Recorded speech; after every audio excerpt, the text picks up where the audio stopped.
There is, I think with things like that, like Scribe, the day I discovered Scribe was one of the best days of my life because a lot of my clients have memory retention issues. So if I show them a task on a call and set Scribe away, it was documented straight away. You could use that as a starting point and feed it to ChatGPT, for example, and say, can you turn this into a written SOP or if you need to have a policy around it, for example, and it can write your policy out based on what you've done. So if you're struggling to get these SOPs in the first place, use something like Scribe to get your guide and then get it to write the policies around that. Like you can use it. Like, have you come across Notebook LM?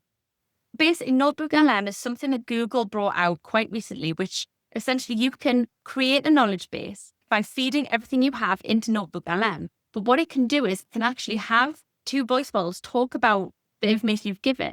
So it's like almost like it makes a little podcast out of your stuff. So if you say to them, like, tell me everything you know about this thing that our company does, it sounds like people are having a conversation about it. But what it's really good for doing is highlighting gaps. Yes. So if you don't know your blind spots, you can feed it stuff and it'll start talking about what you fed it. And they'll be like, oh, it's missed that. Yeah. And it'll help you to fill in gaps. Like, I genuinely have a lot of love for AI. I just feel like so many of us aren't getting what we need out of it.